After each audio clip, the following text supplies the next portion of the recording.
Sejak zamannya Nabi-Nabi terdahulu, Musa, Isa, sejak zaman agama diturunkan untuk meluruskan perilaku umat manusia,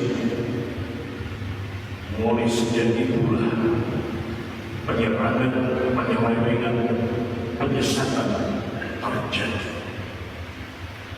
Hingga saat ini masyaallah hadirin, penyerangan, penyelewengan, penyesatan hingga penyusupan itu terjadi di agama kita Islam. Ketika Islam tidak bisa disesatkan, ketika Islam tidak bisa diselewengkan dengan segala sesuatu, orang yang masuk ke dalam Islam berpura-pura menjadi dan memeluk agama Islam. Itu terjadi di mana-mana, sehingga umat Islam yang ingin memeluk Islam masyaallah hadirin bingung siapa yang akan menjadi panutan. Mengikuti panutan ini orangnya akan begitu jelek, mengikuti orang itu orangnya ganteng, mungkin ini cucu Rasulullah. Ada orang tertipu dengan itu semua masyaallah hadirin, tetapi ajarnya begitu sesat dan menyesatkan. Rasulullah SAW ketika mendapatkan wahyu pertama kali apa yang diturunkan oleh Allah Subhanahu wa Ta'ala, agar kita cerdas, agar kita waspada, agar kita membaca situasi dan kondisi apapun yang mereka bawa. Ketika bercampur dengan segala sesuatu yang bersifat tidak Islam, maka kita harus merasa bahwa itu bukan Islam. Masyaallah hadirin, jemaah salat Jumat Masjid Nurul Islam rahimahullah, Rasulullah SAW ketika itu bersabda, ulama qaumi ka'anbiya'i, ulama ummati ka'anbiya'i min qaumi. Ulama-ulama umatku kedudukannya, statusnya, keilmuannya, kehebatannya sama seperti Nabi dan Rasul. Ini menunjukkan bahwa tidak ada orang yang hebat melebihi Rasulullah SAW. Seluruh mukjizat yang diberikan oleh Allah Subhanahu wa Ta'ala kepada nabi-nabi sebelum Muhammad itu semuanya diberikan oleh dan kepada Nabi Muhammad SAW. Tapi Nabiullah Muhammad SAW tidak memakai mukjizat-mukjizat itu. Mukjizat yang diberikan oleh Allah Subhanahu wa Ta'ala Al-Quran itu jauh lebih unggul dan jauh lebih hebat dari apa yang telah diberikan oleh Allah kepada Nabi sebelumnya. Maka ketika ada seorang masyarakat hadirin yang mengklaim bisa berbicara dengan Allah, bisa berjumpa dengan Mi'rajnya 70 kali. Ketika kita percaya, ketika kita beriman,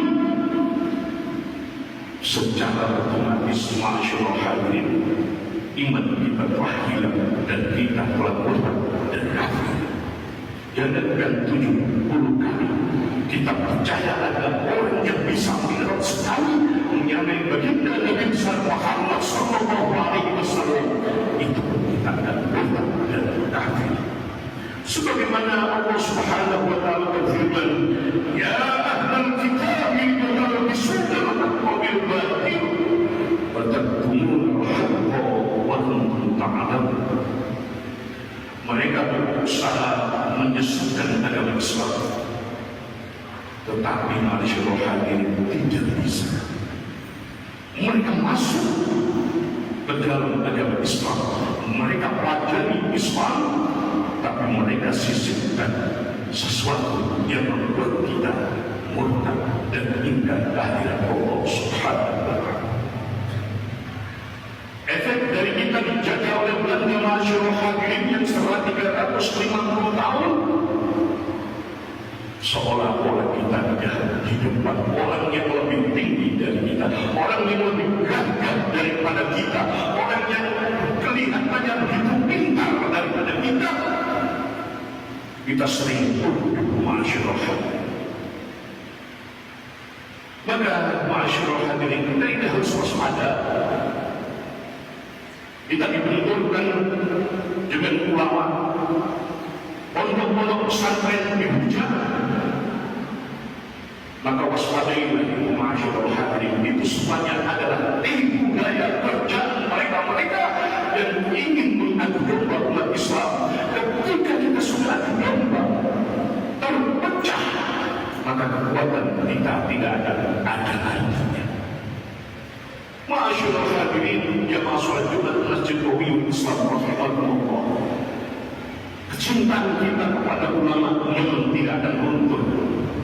Tapi ulama mana yang harus kita cintai?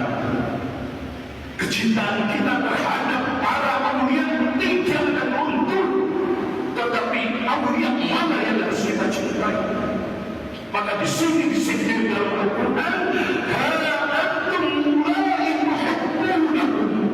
Hai kalian yang terlalu sok menyayangi, yang kalian sok mencintai.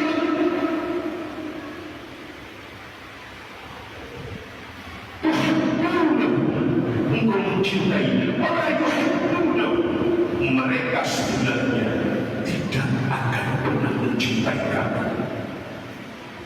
Tapi seluruh muhabbah ketika kita masyarakat ini bertemu dengan mereka, mereka seolah-olah bagian daripada kita. Tetapi setelah kita pindah dari hadapan mereka, wabah tuhbi sudur akbar, apa yang ada di dalam diri mereka, apa yang menjadi kebencian pada diri mereka terhadap kita, itu lebih besar dari apa yang kita lakukan.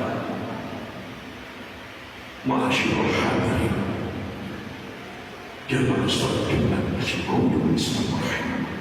Hari ini masyarakat kita dijajah bukan secara fisik masyarakat, secara mental, secara finansial, secara ekonomi, secara geografi kita dijajah.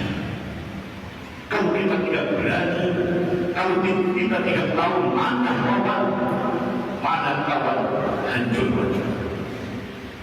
Maka di sini Allah Subhanahu wa Ta'ala berfirman untuk mengingatkan kita, ya ayyuhalladzina amanu isbiru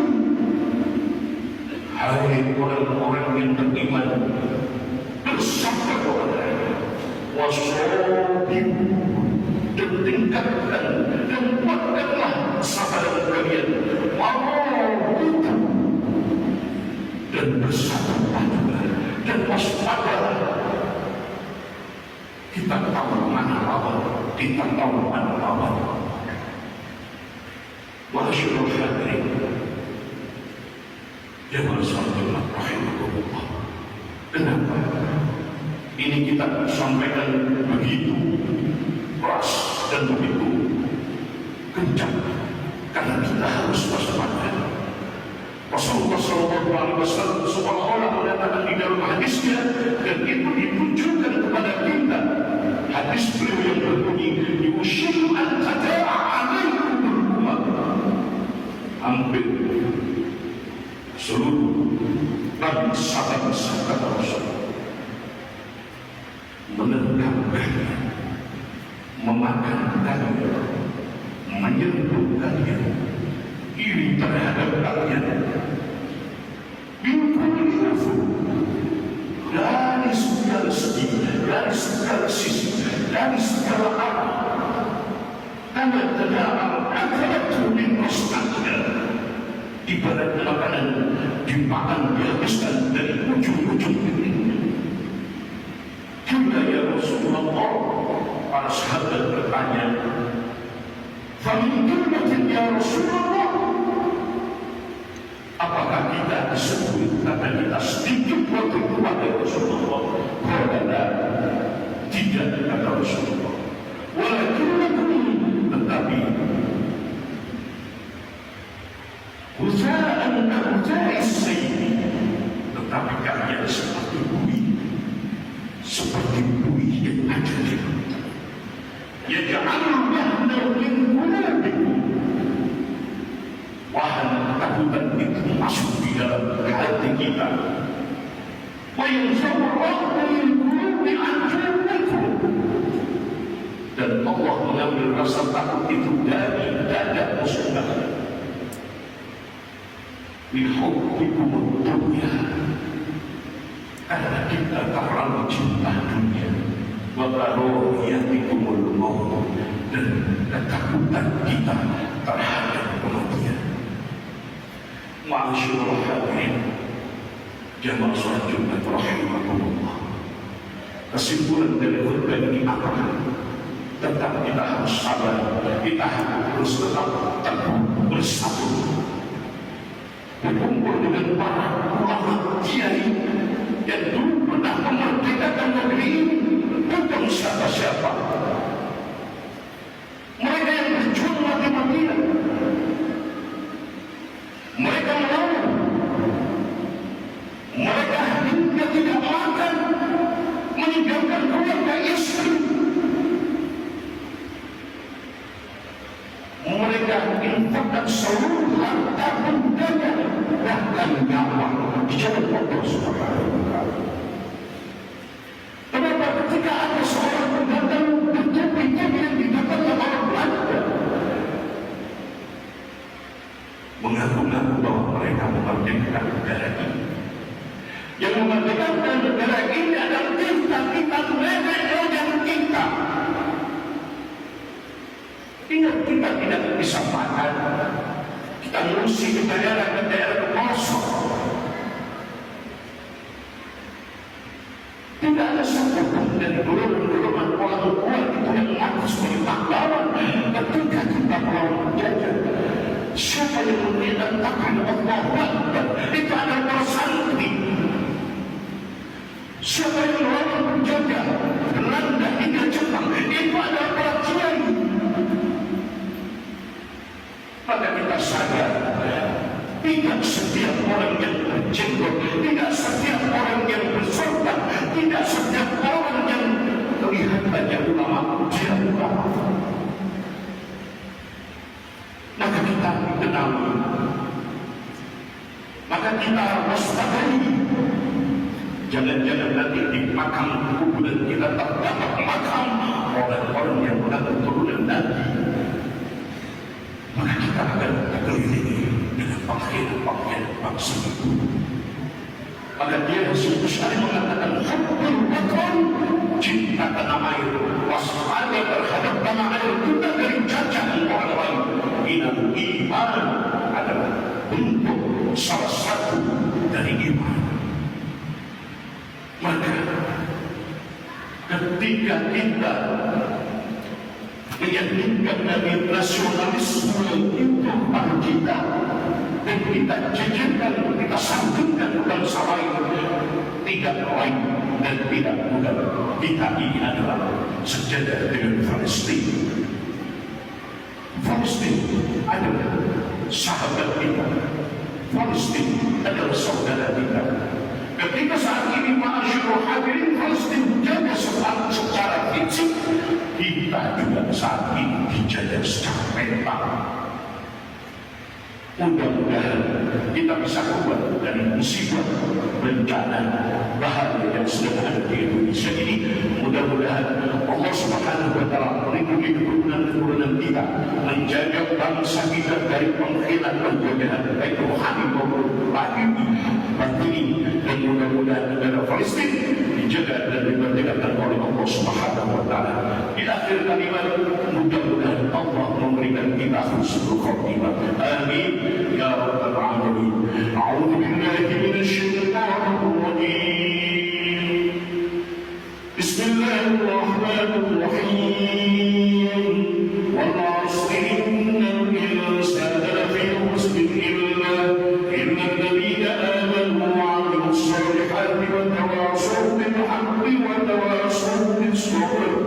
Barakallahu li wa lakum fil Qur'anil 'azim wa nafa'ani wa iyyakum bima fihi min al-ayati wadh-dhikril hakim. Wa qul rabbi ighfir warham wa anta khairur rahimin. Allahumma salli wa sallim ala sayyidina